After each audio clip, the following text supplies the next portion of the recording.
SRH का बल्ला चलेगा या एलएसजी की बॉलिंग करेगी भौकाल, जानते हैं इस आईपीएल के नेक्स्ट मुकाबले में।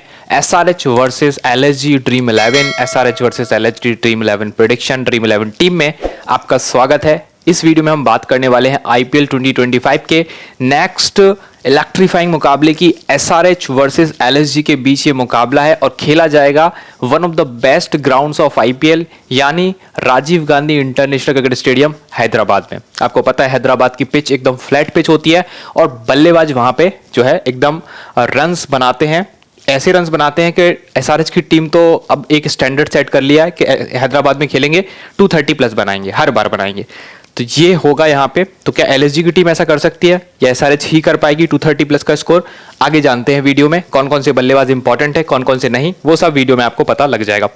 सबसे पहले जानते हैं इन दोनों टीमों के बीच में खेले गए आखिरी 2 मुकाबले। वैसे तो इन दोनों टीमों के बीच में आईपीएल में सिर्फ 4 मुकाबले हुए, जिसमें से एक एसआरएच जीती है, 3 लखनऊ सुपर जायंट्स जीती है। सनराइज हैदराबाद ने अपना आखिरी मुकाबला 10 विकेट से जीता था 8 मई 2024 को एलएसजी के सामने, यानी इनका एक भी विकेट नहीं गिरा था। ओपनर्स जो है ना, ट्रेविस हेड और अभिषेक शर्मा, वो प्लेयर्स आउट ही नहीं हुए थे। 89 हेड ने बनाया था, 75 अभिषेक शर्मा ने बनाया था। और एलएसजी के जो विकेट गिरे थे उसमें भुवनेश्वर के 2 विकेट थे और पैट कमिंस का 1 था। एलएसजी की बॉलिंग उस दिन चली ही नहीं थी क्योंकि एक ही विकेट नहीं मिला उनको। उनके बैटर्स में आयुष बडरूनी ने 55, पूरन ने 48, कृणाल पांड्या ने 24 और राहुल ने 29 रन बनाए थे। ठीक है, इनके बीच का एक और मुकाबला देखिए जिसमें एलएसजी 7 विकेट से जीती है। यहाँ पे एसआरएच की तरफ से Klaasen 47, Abdul Samad 37, Anmolpreet 36, Aiden Markram 28, Abhishek Sharma, Glenn Phillips 1-1 wicket. LSG की तरफ से प्रेडाक मनकड 64, निकलस पूरन 44। देखिए पूरन कंसिस्टेंटली एसआरएच के सामने रन्स बना रहे हैं। स्टोइनिस 40, कृणाल पांड्या 2 विकेट, आवेश खान 1 विकेट, युद्धवीर सिंह और आवेश खान 1-1 विकेट। ठीक है, ये 2 मुकाबले हैं जिसमें से एक लास्ट मुकाबला एसआरएच ने मतलब वन साइडेड ही जीत लिया था एलएसजी से। वही एकमात्र मैच है एसआरएच जो एलएसजी से जीती है। पर विनिंग प्रेडिक्शन क्या कहता है? विनिंग प्रेडिक्शन कहता है कि एसआरएच की टीम फेवरेट है। रीजन 2 रीजन है। एक तो अपने होम ग्राउंड में एसआरएच खेल रही है, यहाँ पे इनकी बैटिंग बहुत जबरदस्त होती है, फ्लैट ट्रैक है और उसी हिसाब की इनकी बल्लेबाजी है, तो बड़े आराम से 200-230 प्लस यहाँ पे ये लोग बना ही देते हैं। दूसरी चीज एलएसजी को क्या दिक्कत है, इनके फास्ट बोलर्स काफी ज्यादा इंजर्ड हैं। इनके 2-3 जो प्राइम फास्ट बोलर्स थे जिन पे टीम डिपेंड कर रही थी वो है ही नहीं। तो अब इनको अपनी टीम में स्पिनर्स लाने पड़े, बहुत ज्यादा स्पिनर्स लेके आए हैं। ठीक है, इनके पास कोई स्ट्राइक बॉलर नहीं बच रहा है और फॉरेन प्लेयर्स को अगर खिलाते हैं, मतलब बैटिंग में अगर खिलाया तो फिर बॉलिंग के लिए कोई ऑप्शन नहीं बचता है और पिछले मैच में यूज भी नहीं किया। तो एसआरएच कहीं ना कहीं एलएसजी से ज्यादा स्ट्रांग है। आप हेड टू हेड मुकाबलों को भूल जाइए, आप ये देखिए 60% या 70% चांस एसआरएच का होगा इस मैच को विन करने का। एलएसजी की तरफ से बॉलिंग कमजोर है, काफी कमजोर है। बैटिंग में तो फिर भी थोड़े ठीक ठाक प्लेयर हैं, ऋषभ पंत, निकलस पूरन, आगे उनके बारे में भी जानेंगे। अब पहले आप देखिए फैनलाइन 11 एप्लीकेशन। अगर आप फैंटेसी ऐप पे खेलते हैं, किसी भी फैंटेसी ऐप पे खेलते हैं, स्विच करने का टाइम आ चुका है। क्यों? क्योंकि फैनलाइन 11 एप्लीकेशन पे आपको 100% टीडीएस जीएसटी फ्री है। बाकी एप्स पे भी है पर कंडीशन के साथ। यहां पे कोई कंडीशन नहीं होती, जीएसटी टीडीएस आपको वापस किया जाता है पूरा का पूरा। दूसरी चीज, इस ऐप पे एंट्री फी कम होती है, फ्री गिव अवेज रोज होते हैं, गारंटीड कॉन्टेस्ट भी ये लोग देते हैं। कुछ कुछ कॉन्टेस्ट इनके यहाँ पे ऐसे होते हैं, जैसे इसी आईपीएल मैच में अगर आप देखिए लास्ट वाले 651 मेंबर का कॉन्टेस्ट था, उसी हिसाब से प्राइस था, पर कॉन्टेस्ट में लोग कितने आए? तकरीबन 350, 350। ठीक है, तो प्राइस वही मिला, प्राइस कम नहीं हुआ। तो गारंटीड कॉन्टेस्ट यहाँ की यूएसपी है, खेलिएगा जरूर क्योंकि वो खाली रह जाता है और उसका सीधा फायदा यूजर को मिलता है, कंपनी को लॉस होता है, यूजर का फायदा है। दूसरी चीज, यहाँ पे आईपीएल का चल रहा है लीडर बोर्ड, 3 लाख का लीडर बोर्ड है और श्योर प्राइजेस है, मतलब ये मिलने ही है यूजर को। क्यों? यहाँ पे कोई क्राइटेरिया नहीं है। बाकी एप्स पे क्राइटेरिया होता है कि 10 लाख 20 लाख इन्वेस्ट करेंगे तभी कुछ मिलेगा, यहाँ पे ऐसा नहीं है। आप देख सकते हैं जो टॉप विनर यहाँ पे है, अप्रोक्सीमेटली शायद उसने 60-70 का इन्वेस्टमेंट किया है अभी तक आईपीएल मैचेस में। 6-7 मैच हो गए हैं और कितना इन्वेस्टमेंट है? मात्र 60-70 हजार की। मतलब उसने अगर 30-40 हजार डिपॉजिट करे होंगे तो उसी को घुमा घुमा के खेल खेल के इन्वेस्ट कर करके उसने इतना जनरेट कर लिया इन्वेस्टमेंट। ठीक है, तो वो नंबर 1 पे है जहां पे 1 लाख का प्राइस मिलना है। उसकी इन्वेस्टमेंट कितनी है? 50-60 हजार की, और उसको प्राइस क्या मिल जाएगा? 1 लाख रुपीज। तो आप लोग क्यों देर कर रहे हैं? आप लोग भी इन्वेस्ट करना शुरू करिए फैनलाइन 11 पे, क्योंकि यहां पे खेलोगे तो ये एक्स्ट्रा मिलेगा और मिलेगा ही मिलेगा, क्योंकि रैंक्स के हिसाब से आपको प्राइस डिस्ट्रीब्यूशन है। और अगर आप नहीं टॉप 3 में आ पा रहे, टॉप 5 में नहीं आ पा रहे, आप 10-20 रैंक तक तो आ ही जाओगे ना, वहां भी 1000 रुपए मिल रहे हैं। 21-40 रैंक तक 700 रुपए हैं, इवन अगर आप 200 रैंक तक भी आए तो 100 रुपये एक्स्ट्रा मिलेंगे आपको। ये आईपीएल के बाद की कहानी है, मतलब आईपीएल खत्म होते होते जो सबसे टॉप पे रहेगा वो 1 लाख ले जाएगा, जो सेकंड पे रहेगा 50,000, थर्ड पे 25,000। तो अभी खेलना शुरू करो ताकि इन्वेस्टमेंट आपकी काउंट हो।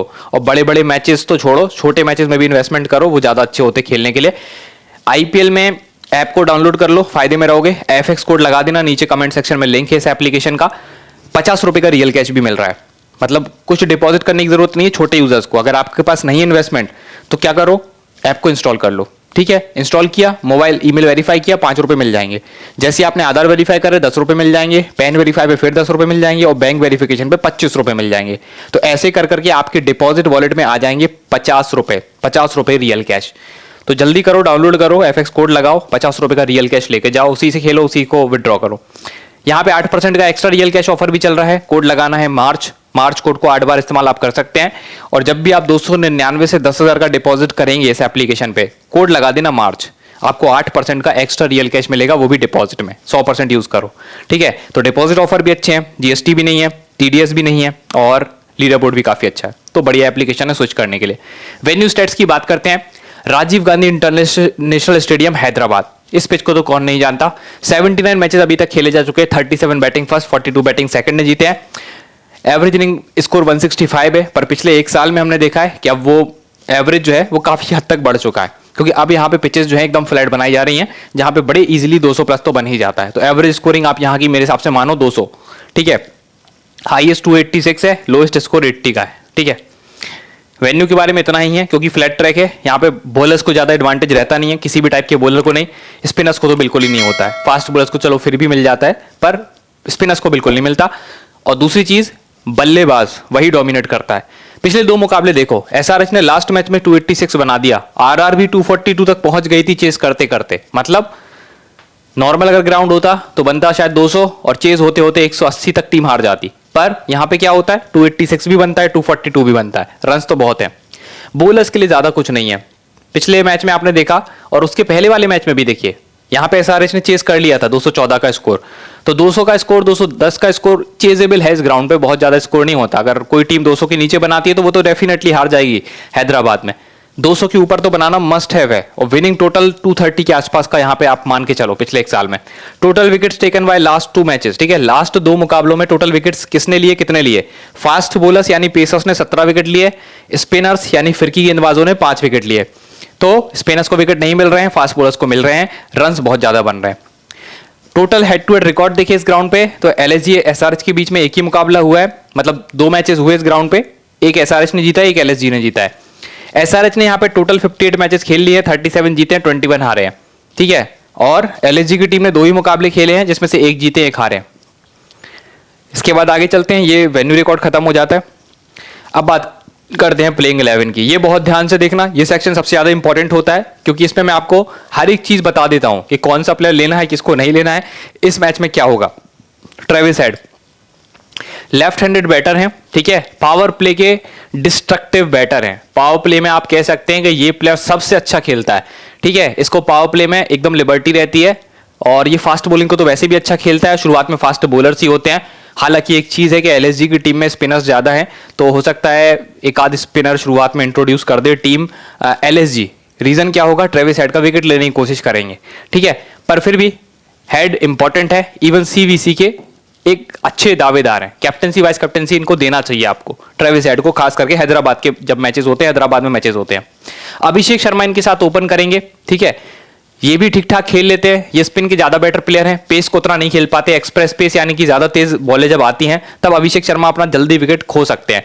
थोड़े से शॉट्स सिलेक्शन भी थोड़े से इनके रिस्की होते हैं, पर ये ऐसे प्लेयर हैं कि इनको 10-12 बॉल मिल जाए तो उसमें 25-30 बना सकते हैं। तो अभिषेक शर्मा लास्ट टाइम आपको पता है एलएसजी के सामने हेड और अभिषेक शर्मा दोनों नॉट आउट रहे थे, उसमें हेड के रन थोड़े ज्यादा थे। तो हेड आपके लिए इंपॉर्टेंट है, अभिषेक भी इंपॉर्टेंट है, क्योंकि बॉलिंग बैकअप भी अभिषेक देते हैं, तो लेना तो है टीम में, सीवीसी करो अथवा ना करो। फिर आते हैं ईशान किशन, ठीक है। ये प्लेयर अगर हम बात करें, पिछले मैच में आपने देखा बहुत ही शानदार खेला हुआ है, पर इसकी एक कमजोरी है, सामने वाली टीम में रवि बिश्नोई है।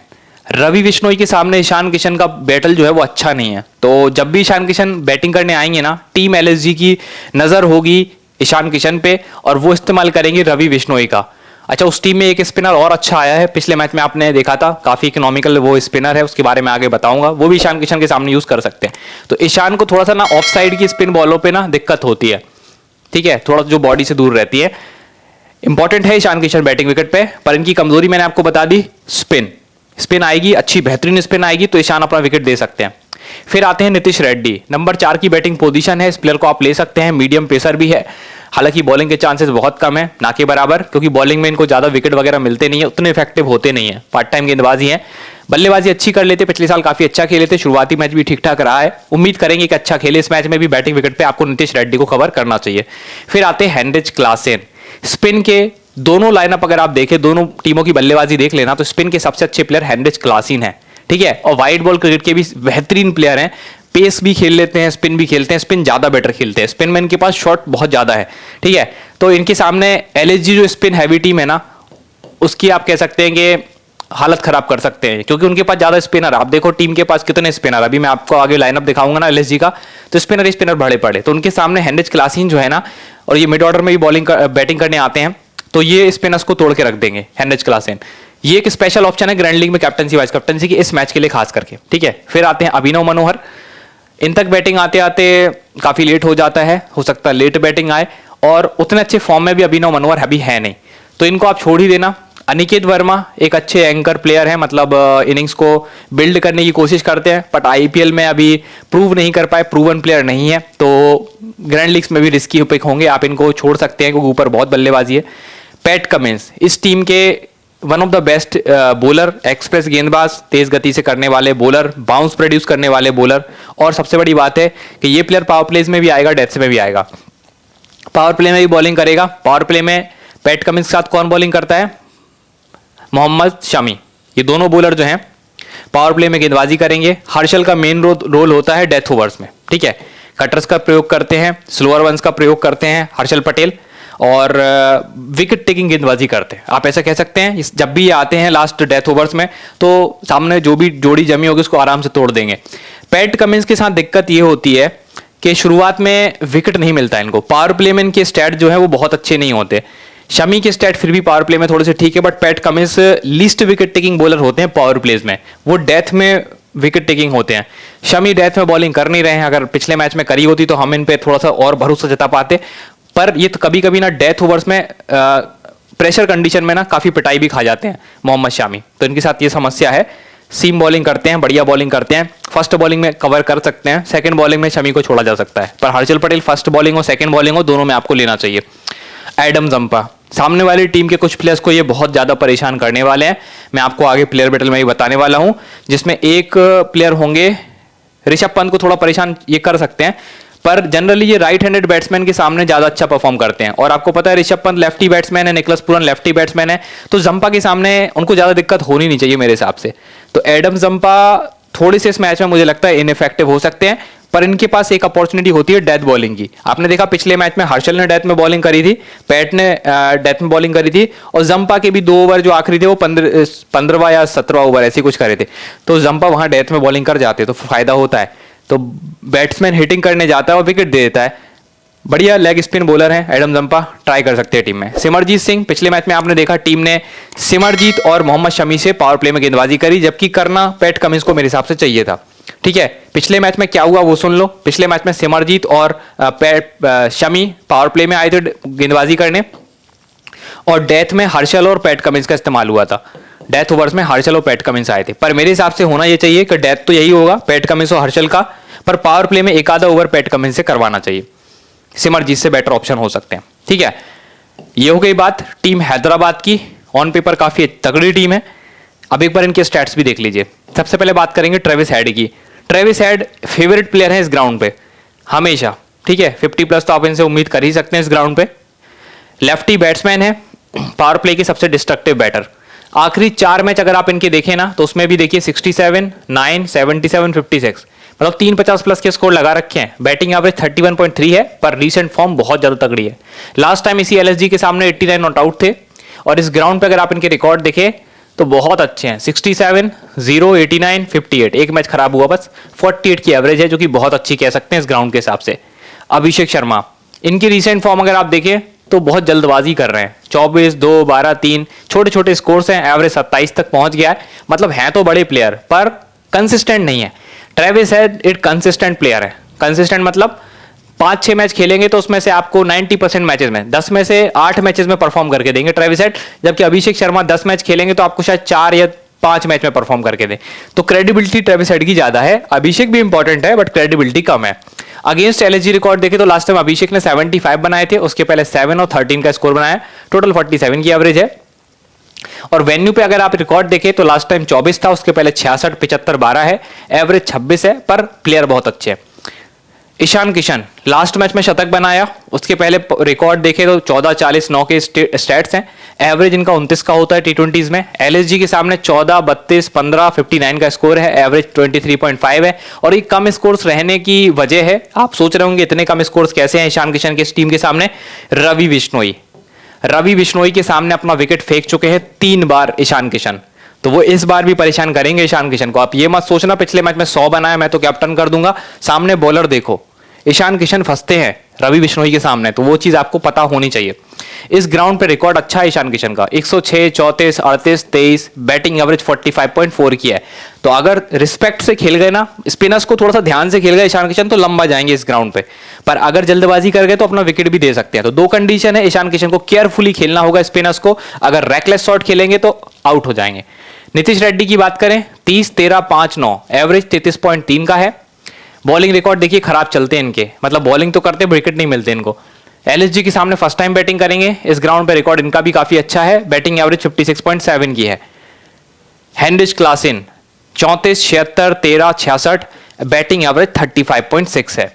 एलएसजी के सामने लास्ट टाइम 47 का स्कोर किया था हेनरिच क्लासेन ने। इस ग्राउंड पे भी रिकॉर्ड देखे तो काफी अच्छे हैं, 58.6 की एवरेज है। मतलब इस ग्राउंड पे सबसे अच्छे एवरेजेस में हेनरिच क्लासेन की भी एक एवरेज आती है।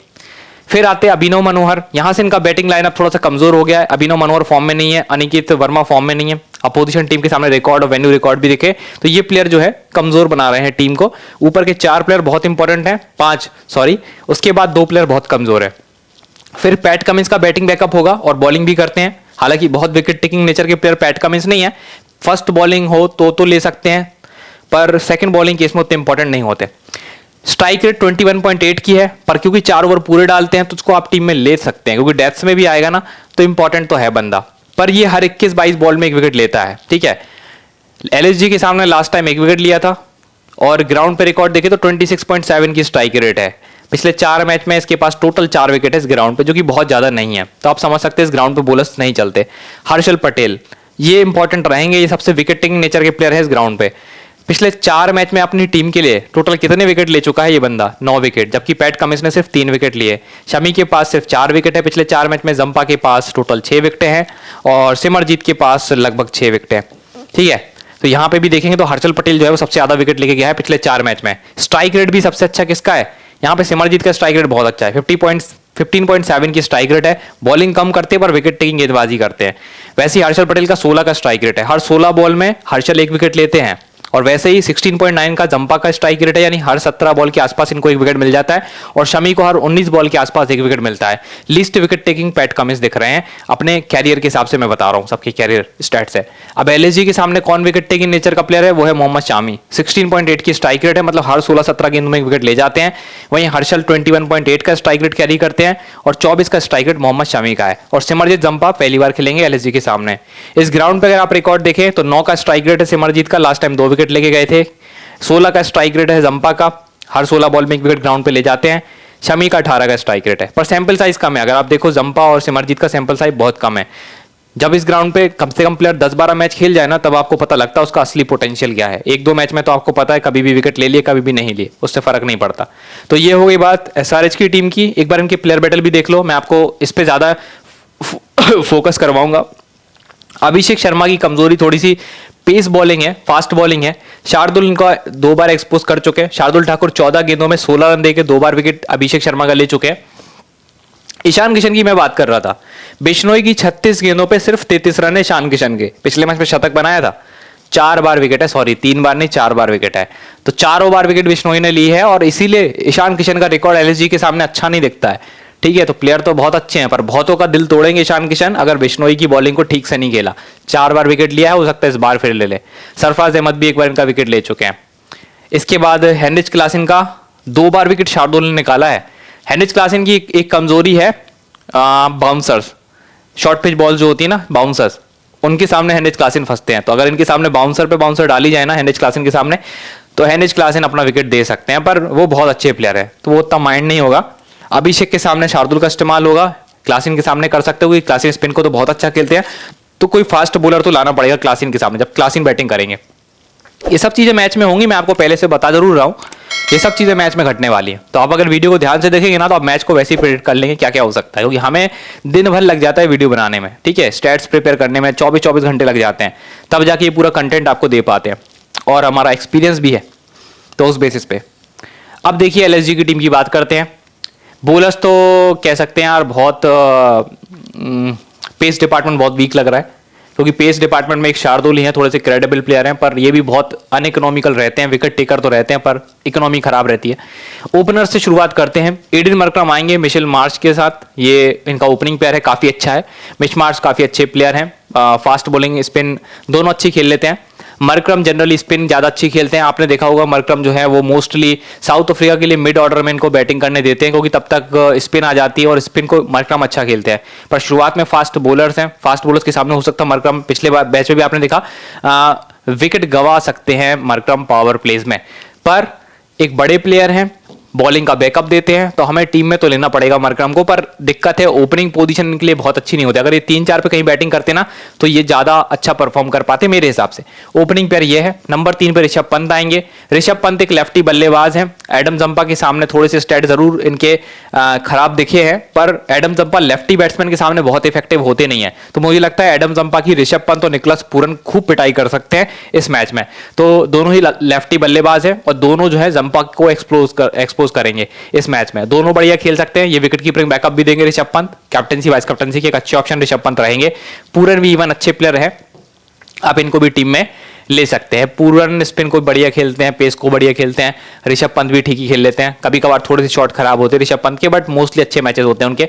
फिर आते हैं नंबर 5 पे आयुष बदोनी, बढ़िया प्लेयर हैं, लास्ट टाइम 50 का स्कोर भी किया था इसी टीम के सामने, एसआरएच के सामने, लिया जा सकता है टीम में। डेविड मिलर एक और लेफ्टी बल्लेबाज टीम में है, ठीक है। तो जंपा को बड़ी दिक्कत रहेगी भाई, मिड ओवर्स में बॉलिंग करने आता है लेग स्पिनर जंपा, और सारे लेफ्टी बल्लेबाज मिलेंगे उसको, स्ट्राइक रोटेट होगी, फिर लेफ्टी आ गया शहबाज अहमद, वो भी लेफ्टी है, अगर लास्ट तक बैटिंग गई तो जंपा का दिन खराब हो सकता है इस मैच में। फिर आएंगे शार्दुल, ये भी बैटिंग बैकअप देते हैं टीम को, डेविड मिलर तो है ही हैं, शहबाज अहमद है, ये थोड़ी बहुत बैटिंग कर लेते हैं, बॉलिंग अच्छी है इनकी।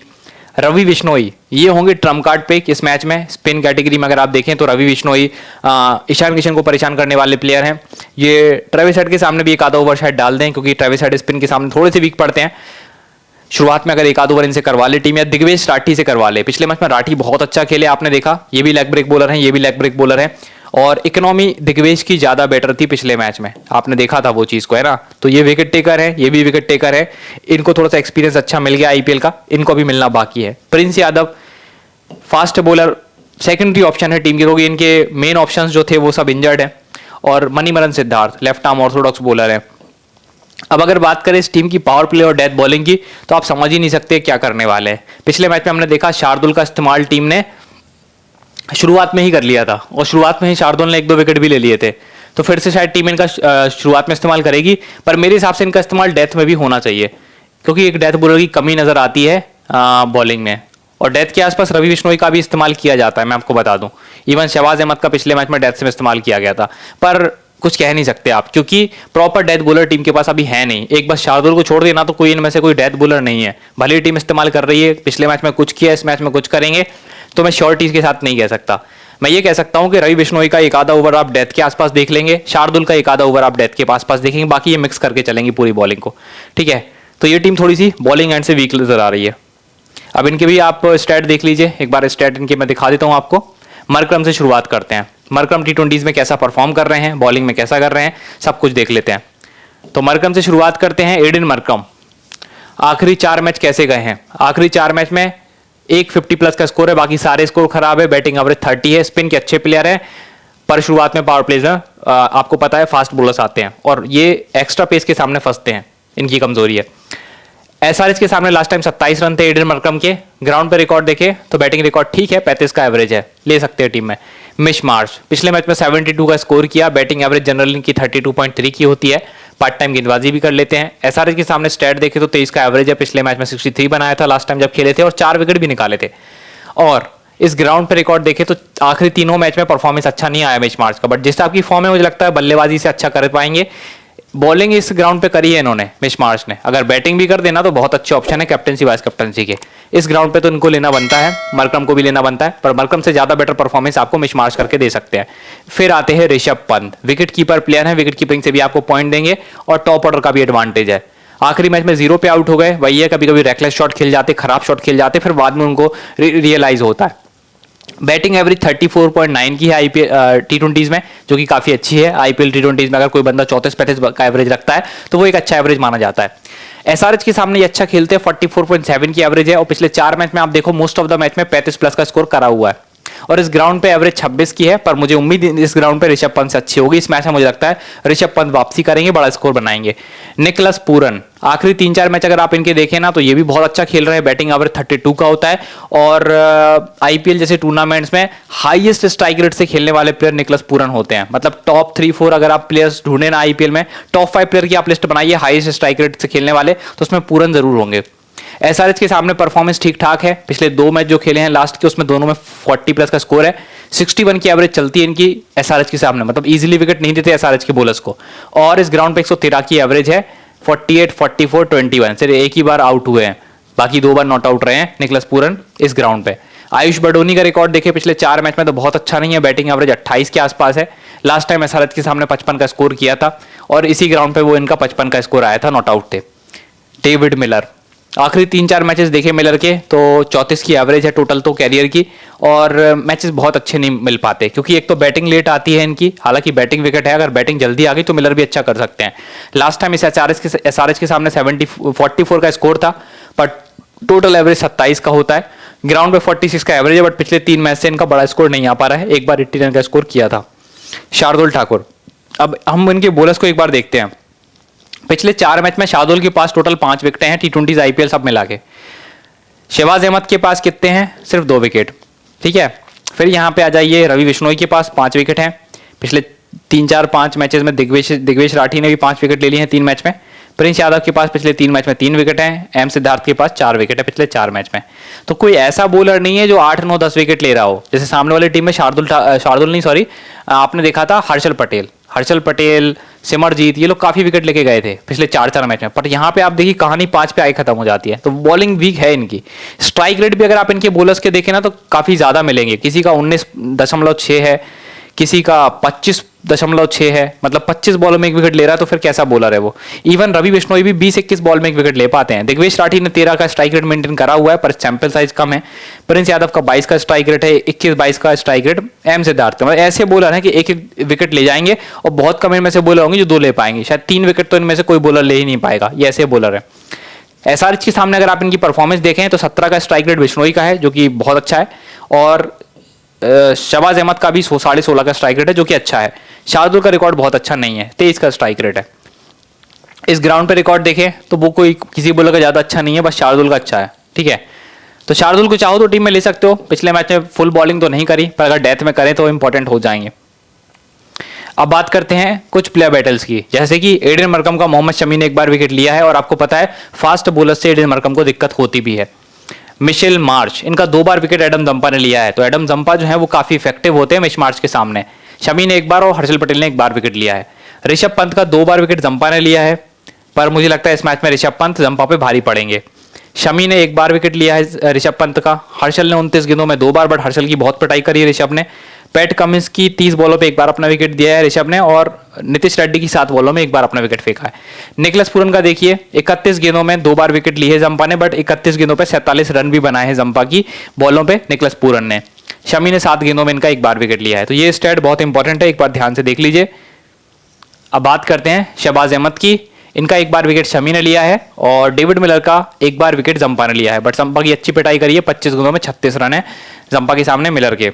अब जल्दी से टीम बना लेते हैं। इतना सब कुछ देख लिया है, लगभग आधे घंटे की एनालिसिस हो चुकी है, 25-30 मिनट तो हो गए होंगे। पर अब शुरू होता है सबसे important section, dream 11 team making. इसमें आपको 1 मिनट के अंदर मैं सारी चीजें क्लियर कर दूंगा। जितना भी हमने 30 मिनट मेहनत करी है, 25-30 मिनट, उसको 1 मिनट में समराइज करूंगा और आपकी टीम आपको प्रोवाइड कर दूंगा। आप देख तो चुके ही हैं टीम, एक बार बहुत अच्छे से 1 मिनट का और ओवरव्यू ले लीजिए ताकि आपकी टीम बेस्ट बन पाए।